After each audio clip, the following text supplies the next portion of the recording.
पुराने समय की बात है। नगर में रहने वाला सबल नाम का एक लड़का अपनी जिंदगी से बहुत निराश था। उसकी निराशा का कारण यह था कि वह अब तक कुछ भी नहीं कर रहा था। उसके माँ बाप उसे ताने मारते कि तेरे सारे मित्र कुछ न कुछ कर रहे हैं, लेकिन तू अभी भी घर में ही बैठा हुआ है। मित्रों के बीच भी अक्सर उसका मजाक ही बनता। वह कहीं जाता तो लोग उससे पूछते कि क्या कर रहे हो। उसे यह बताने में बड़ी शर्म आती कि अभी वह कुछ भी नहीं कर रहा। धीरे धीरे उसने रिश्तेदारों के यहाँ जाना और लोगों से मिलना जुलना कम कर दिया। वह ज़्यादातर समय अपने घर में ही बैठा रहता। वह अकेले में रोता, भगवान को कोसता और अपनी किस्मत को दोष देता। अब उसे अपनी जिंदगी बोझ सी लगने लगी थी। कभी कभी वह सोचता कि जब वह कुछ करने के लायक ही नहीं है तो फिर उसके जिंदा रहने का भी क्या फ़ायदा, उसे तो मर जाना चाहिए। एक दिन वह अपने नगर की एक सड़क से गुजर रहा था। तभी उसने देखा कि एक गुरु दुख के ऊपर प्रवचन दे रहे हैं। वह भी वहीं भीड़ में पीछे बैठ गया और गुरु के प्रवचन सुनने लगा। गुरु बोल रहे थे कि दुख एक गुरु की भांति होता है जो हमें जीवन की सच्चाई दिखाता है और हमें सही से जीवन जीने का तरीका सिखाता है। आप चाहें तो अपने दुख रूपी गुरु से जीवन जीना भी सीख सकते हैं और चाहें तो उसी दुख में डूबकर बैठकर रो भी सकते हैं। सबल भी गुरु की ये सारी बातें ध्यान से सुन रहा था, लेकिन उसे गुरु की ये बातें सही नहीं लगी। उसने खड़े होकर कहा, दुख कुछ भी सिखाकर नहीं जाता, सिर्फ पीड़ा देकर जाता है। दुख की पीड़ा अनंत होती है। ऐसा लगता है इसके बाद कुछ भी नहीं होने वाला, कुछ भी नहीं मिलने वाला। मृत्यु भी उसके सामने छोटी लगने लगती है। गुरु ने कहा, आखिर क्या दुख है तुम्हें? सबल ने अपना सारा दुख गुरु के समक्ष कह सुनाया और पूछा, क्या आपके पास मेरे इस दुख का कोई समाधान है? यह सुन गुरु मुस्कुराए और बोले, जिस दिन तुम्हारे जीवन में सच्चा दुख आए उस दिन मेरे पास आना, मैं तुम्हारे दुख का समाधान अवश्य करूंगा। इतना कहकर गुरु वहां से चले गए।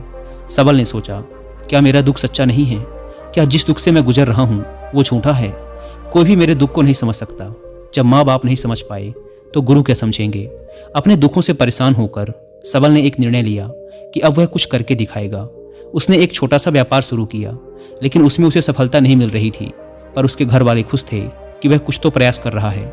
वह अपने व्यापार में जुटा रहा और उसे धीरे धीरे सफलता भी मिलने लगी। फिर उसने रफ्तार पकड़ ली और सिर्फ 3 साल के अंदर ही वह एक बड़ा व्यापारी बन गया।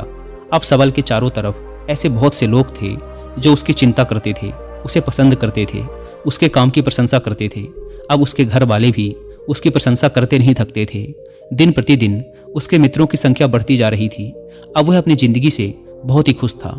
उसके कुछ मित्रों ने उसे सलाह दी कि जब तुम बड़े व्यापारी बनकर इतने खुश हो तो सोचो कि अगर तुम इस नगर के, इस राज्य के सबसे बड़े व्यापारी बन जाओ तो तुम्हारे पास कितना सुख होगा, कितने लोग तुमसे जुड़ना चाहेंगे, तुम्हारा कितना यश फैलेगा। स्वयं राजा भी तुमसे मित्रता करना चाहेंगे और जरूरत पड़ने पर तुमसे ही धन उधार लेंगे। मित्रों की यह बात सबल के मन में घर कर गई। अब उसने और भी धन कमाने का प्रयास शुरू कर दिया, लेकिन उसे यह सब कुछ बहुत ही जल्दी चाहिए था। वह यह सब कुछ प्राप्त करने में अपना ज़्यादा समय बर्बाद नहीं करना चाहता था। इसीलिए उसने ऐसे भी कार्य करने शुरू कर दिए जो उचित नहीं थे। उसने बड़ी मात्रा में अपने मित्रों से धन उधार लेना शुरू कर दिया। ज़्यादा मुनाफा कमाने के लालच में अपने सामान में मिलावट करने लगा। उसने दूसरे व्यापारियों के खिलाफ षड्यंत्र भी रचे, उन्हें डराया धमकाया। जैसा जैसा उसके मित्र उससे कहते गए वह वही करता गया। वह इन तरीकों से ज़्यादा धन तो कमा रहा था, लेकिन अब उसके जीवन में सुकून नहीं रह गया था। उसके मन की शांति गायब हो गई थी। उसे रातों में नींद नहीं आती थी। वह किसी उधेड़-बुन में लगा रहता था। सुख साधन की सारी वस्तुएं होने के बाद भी उसे किसी में सुख नहीं मिल रहा था। एक दिन सबल अपनी बग्घी में सवार होकर कहीं जा रहा था। तभी रास्ते में उसे गुरु का आश्रम दिखा। वह रुक गया। वह गुरु के पास जाकर बोला, गुरुदेव, आपने कहा था कि जब तुम्हारे जीवन में सच्चा दुख आए तब मेरे पास आना। अब मैं बहुत दुखी हूँ। मेरे रातों की नींद गायब हो गई है। मुझे कहीं सुकून नहीं मिल रहा। इस तरीके से सबल ने अपनी सारी समस्या गुरु के सामने कह सुनाई। गुरु ने कहा, जब तुम मुझसे पहली बार मिले थे तब भी तुम किसी दुख में थे। तुमने उस दुख से क्या सीखा? सबल ने कहा, मैंने सीखा कि सिर्फ सोचने और चिंता करने से कुछ नहीं होता। अपनी सोच को सच करने के लिए कर्म करना पड़ता है, और सिर्फ कर्म करने से भी कुछ नहीं होता। अपने कर्म को अंतिम पड़ाव तक ले जाना भी आवश्यक होता है। चाहे रास्ते में कितनी ही मुश्किलें आएं, मन कितना ही निराश हो, कितना ही लगे कि अब आगे कुछ भी नहीं होने वाला, तब भी यह मान कर चलो कि मैं जो भी कर रहा हूँ उसमें सफल अवश्य होऊंगा। लोग सिर्फ सफल व्यक्ति को ही सम्मान देते हैं, फिर चाहे कोई कितना ही अच्छा क्यों ना हो, वह लोगों की नज़रों में बोझ ही होता है। यह सब सुन गुरु मुस्कुराए और बोले, यह असली दुख नहीं है। जब तुम्हारे जीवन में असली दुख आए तब मेरे पास आना, मैं उसका समाधान अवश्य करूंगा। सबल ने जाते समय गुरु को सोने के सिक्कों से भरा एक घड़ा भेंट किया। घड़ा देखकर गुरु ने कहा, यह मेरे किसी काम का नहीं, इसे उस पेड़ के नीचे गड्ढा खोदकर दफना दो। सबल ने गुरु के कहे अनुसार घड़े को पेड़ के नीचे दफना दिया और वहां से चला गया। कुछ दिनों तक तो व्यापार अच्छी तरक्की कर रहा था, लेकिन गलत व्यापार की वजह से धीरे धीरे उसे व्यापार में घाटा होने लगा। उसकी सारी धन संपदा धीरे धीरे खत्म होने लगी और एक दिन ऐसा आया जब उसके पास कुछ भी नहीं बचा और वह कर्जे से लद चुका था। लेकिन वह निश्चिंत था, क्योंकि उसने सारा कर्ज अपने मित्रों से ही लिया था। वह सोचता था कि उसके मित्र बुरे समय में उसका साथ देंगे, लेकिन ऐसा कुछ भी नहीं हुआ। बुरा समय आते ही मित्रों ने ही सबसे पहले अपना उधार मांगना शुरू किया और उधार वापस ना करने पर जान से मारने की धमकी भी दी।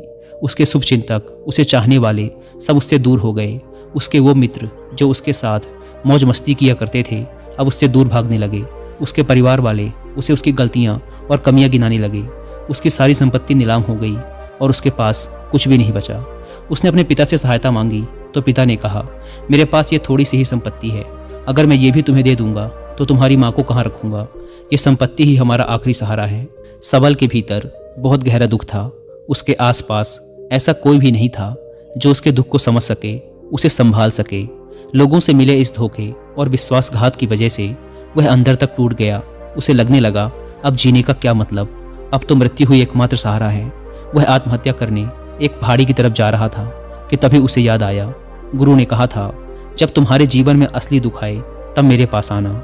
सबल गुरु के पास गया और अपना सारा दुख कह सुनाया। वह आंखों में आंसू भरकर बोला, मेरे इस दुख का समाधान कीजिए गुरुदेव।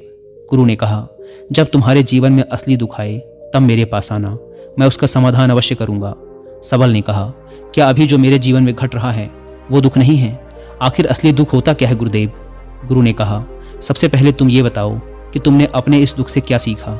सबल ने कहा, मैंने सीखा कि जो लोग हमारी सफलता, हमारी तरक्की की वजह से हमारे जीवन में आए हैं वो हमें धोखा अवश्य देंगे, क्योंकि वो बुरे समय में हमारे साथ खड़े नहीं होंगे। वो केवल अच्छे समय में हमारा फायदा उठाएंगे और बुरे समय में छोड़कर चले जाएंगे। भरोसा केवल उन्हीं लोगों पर करना चाहिए जो हमारे बुरे समय में, असफलता के समय में हमारे साथ खड़े रहते हैं। लेकिन ऐसे लोग बहुत ही कम होते हैं, पर जिसके पास होते हैं उन्हें उनकी कद्र करनी चाहिए, उनका अपमान नहीं करना चाहिए। मैंने यह भी सीखा कि कभी किसी के खिलाफ षड्यंत्र नहीं रचना चाहिए, ईमानदारी और धैर्य के साथ अपना काम करना चाहिए और कभी लालच नहीं करनी चाहिए। दोस्तों, इंसानी स्वभाव या इंसानी फितरत के बारे में और डिटेल से समझने के लिए आप कुक्कू एफएम पर हिंदी में एक ऑडियो बुक भी सुन सकते हैं, जिसका नाम है चाणक्य नीति। और ना केवल ह्यूमन साइकोलॉजी के लिए, बल्कि चाणक्य नीति वो किताब है जिसे अगर आप अच्छे से समझ गए तो आप पैसा, पावर और रिस्पेक्ट सब पा सकते हैं। इस ऑडियो बुक के 3 चैप्टर्स मुझे पर्सनली काफ़ी पसंद आए। पहला है इसका फर्स्ट एपिसोड, मूर्खों को सलाह देना ना समझी है। दूसरा है 14th एपिसोड, भविष्य और अतीत में मत खोइए। और तीसरा है इसका 15th एपिसोड, पैसा खोने के बाद कमा सकते हैं लेकिन शरीर नहीं। आप कमेंट करके बताइएगा कि आपको इसका कौन सा एपिसोड सबसे ज़्यादा पसंद आया। और जिन्हें कुक्कू एफएम के बारे में नहीं पता, यह इंडिया का सबसे बड़ा ऑडियो शो प्लेटफॉर्म है, जहां पर आपको मिलते हैं 10,000 से भी ज़्यादा ऑडियो शोज, वो भी 7 इंडियन लैंग्वेजेस में। इस प्लेटफॉर्म का मंथली सब्सक्रिप्शन पड़ता है 99 रुपीज़ का, लेकिन अगर आप यूज़ करते हैं कूपन कोड WI50 तो आपको इसके फर्स्ट मंथ के सब्सक्रिप्शन पर मिलेगा 50% का डिस्काउंट, यानी आपको पड़ेगा 99 की बजाय सिर्फ 49 रुपीज़ का। अगर हम सिर्फ चाणक्य नीति जैसी किसी एक किताब को ऑनलाइन ऑर्डर करते हैं तो हमें इसका कॉस्ट पड़ता है 250 से 300 के बीच में, लेकिन कुक्कू एफएम पर सिर्फ 49 रुपीज़ में 10,000 से भी ज़्यादा किताबों का एक्सेस मिल जाता है, यानी रोज़ 2 रुपये से भी कम की कीमत पर। तो इस कॉस्ट सेविंग प्लेटफॉर्म का फ़ायदा ज़रूर उठाएं। इस ऐप को डाउनलोड करने की link description and first comment पर मिल जाएगी। आइए कहानी पर वापस लौटते हैं। अपना सारा दुख और अनुभव बताने के बाद सबल आंखों में आंसू भरकर गुरु के सामने बैठा रहा।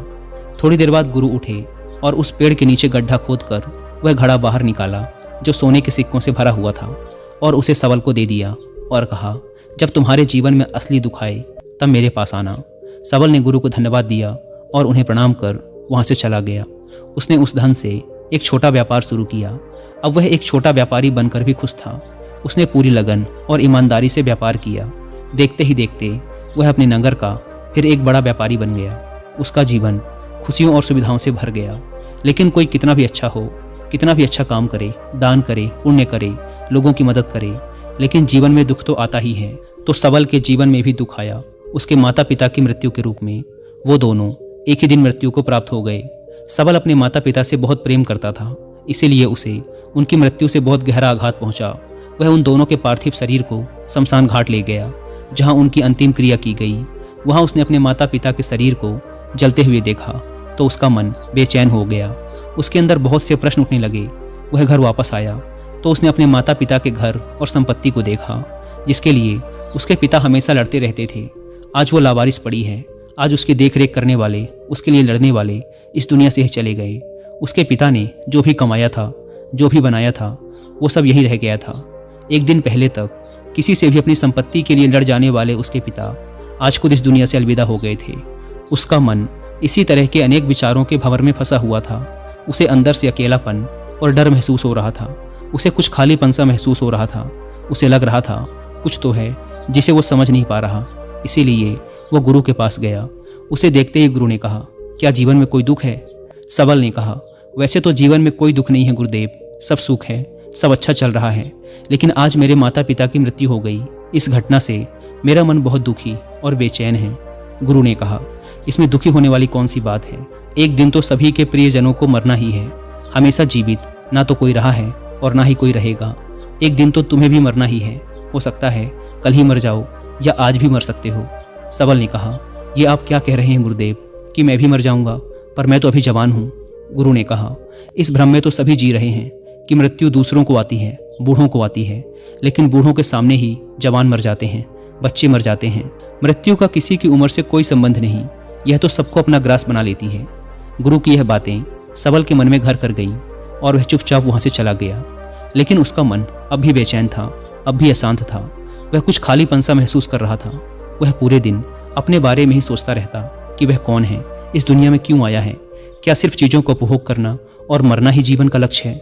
ऐसे ही बहुत से प्रश्न उसके मन में लगातार उठ रहे थे, लेकिन उसे अपने किसी भी प्रश्न का उत्तर नहीं मिल पा रहा था और उसका दुख दिन प्रतिदिन बढ़ता जा रहा था। इसीलिए कुछ दिनों बाद वह फिर गुरु के पास पहुंचा और बोला, गुरुदेव, मैं बहुत दुखी हूँ, क्योंकि मैं यह नहीं जान पा रहा कि मैं कौन हूँ और इस दुनिया में क्यों आया हूँ। यह सुन गुरु मुस्कुराए और बोले, आज पहली बार तुम्हारे जीवन में सच्चा दुख पैदा हुआ है। वास्तव में यही है जो दुख कहलाने के लायक है कि हमें पता नहीं कि हम कौन हैं, क्यों आए हैं, क्या करना है, कैसे करना है। सबल ने कहा, गुरुदेव, मेरे इस दुख का समाधान कीजिए। गुरु ने कहा, हम सभी इंसान जीवन भर क्या इकट्ठा करते रहते हैं? सबल ने कहा, हम सभी इंसान जीवन भर धन, संपत्ति, मान सम्मान, परिवार, मित्र, शत्रु, पद प्रतिष्ठा इत्यादि इकट्ठा करते रहते हैं। गुरु ने कहा, क्या इन इकट्ठा की हुई सभी चीज़ों में से एक भी चीज़ हम अपने साथ ले जा सकते हैं? सबल ने कहा, नहीं गुरुदेव, इनमें से कुछ भी साथ नहीं जाता। मेरे माता पिता के साथ भी कुछ नहीं गया, सब तो यहीं छूट गया, घर, परिवार, संपत्ति, सब कुछ। गुरु ने कहा, अब मेरी बातों को ध्यान से सुनना। इस दुनिया में हमें जो इकट्ठा करना चाहिए वो तो हम कभी इकट्ठा करते ही नहीं। चीज़ें हमारे सामने ही होती हैं, लेकिन हम उन्हें देखने का प्रयास ही नहीं करते। इस दुनिया में हमें जिस चीज़ को इकट्ठा करना है वो हम खुद हैं। हमें खुद को ही इकट्ठा करना है, ताकि जब मृत्यु हो तो हम एक हो सकें और स्वयं को पहचान सकें। हम भीतर से बटे हुए हैं। हम बटे हुए हैं प्रेम में, नफरत में, क्रोध में, जलन में, क्रूरता में, धन में, संपत्ति में, पद में, प्रतिष्ठा में, मान में, पहचान में, धर्म में, जाति में। ऐसे ही सैकड़ों हजारों चीज़ों और वासनाओं में हम बटे हुए हैं। हम टुकड़ों में जीवन जी रहे हैं। इस बंटवारे की वजह से हमारी चेतना कभी एक नहीं हो पाती। हमारी चेतना शक्ति बिखर गई है। इसीलिए हमारे पास इतना भी समय नहीं है, इतनी भी ऊर्जा नहीं है कि हम मुड़कर एक बार अपने भीतर देख सकें। वास्तव में जिस धन की कमी, सुविधाओं की कमी, मान सम्मान की कमी को लोग दुख समझते हैं और जीवन भर उसे दुख दुख बोलकर रोते रहते हैं और उनका समाधान खोजने का प्रयास करते रहते हैं, उन्हें उसका समाधान कभी मिलेगा ही नहीं।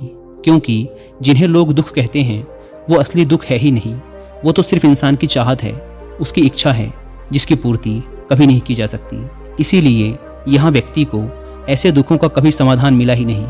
इसीलिए इन सब के ऊपर अगर अपने दुखों का परम समाधान चाहिए तो सबसे पहले अपने आप को इकट्ठा करो। अपनी ऊर्जा को इस संसार से वापस खींचो और एकत्रित करो। अपने ऊपर ध्यान दो, खुद पर ध्यान लगाओ। मृत्यु से पहले अपने आप को पहचान लो। ऐसे ही बिखरे हुए मत चलो। सबल ने कहा, तो क्या गुरुदेव, हमें ये संसार छोड़ देना चाहिए? अपनी सभी इच्छाओं को मार देना चाहिए, किसी से प्रेम नहीं करना चाहिए, धन संपत्ति नहीं इकट्ठा करनी चाहिए, मान सम्मान की आशा छोड़ देनी चाहिए। गुरु ने कहा, एक बिखरे हुए मनुष्य के अंदर से कामनाएं, इच्छाएं और वासनाएं ऐसे ही निकलती हैं जैसे पहाड़ से कोई पत्थर गिर रहा हो, जिस पर पहाड़ का कोई नियंत्रण नहीं है सिवाय देखने, परेशान होने और कुछ खोने के। इसी प्रकार एक बिखरे हुए मनुष्य की इच्छाएं अनियंत्रित और दुखदायी होती हैं। उसका अनियंत्रित मन कुछ भी इच्छाएं और कल्पनाएं करता रहता है और दुखी होता रहता है। लेकिन जब व्यक्ति एकत्रित हो जाता है तो वह जो भी करता है सब उसके नियंत्रण में रहता है। तब इच्छाएं भी उसकी इच्छा से निकलती हैं। सबल ने कहा, गुरुदेव, आपने मेरे सच्चे दुख का समाधान कर दिया। आपका बहुत बहुत धन्यवाद। अब से मैं खुद को एकत्रित करने का प्रयास करूंगा। गुरु ने कहा, मानव शरीर में बहुत ऊर्जा है, बहुत शक्ति है, पर यह बेकार के कामों में बटकर रह गई है, व्यर्थ की चीज़ों में लगी रहती है। यह ऐसा ही है जैसे कि एक अत्यंत शक्तिशाली मशीन किसी बच्चे के हाथों में दे दी गई हो और वह बिना सोचे समझे, बिना किसी नियंत्रण और जानकारी के बस इसकी शक्ति को कहीं भी बर्बाद कर रहा हो। इसीलिए अपनी चेतना की शक्ति पर ध्यान दो और इसे एकत्रित करो। सबल को अपने प्रश्नों का उत्तर मिल चुका था। उसने गुरु को धन्यवाद किया और चुपचाप वहां से चला गया। दोस्तों, उम्मीद है कि आपको यह कहानी पसंद आई होगी।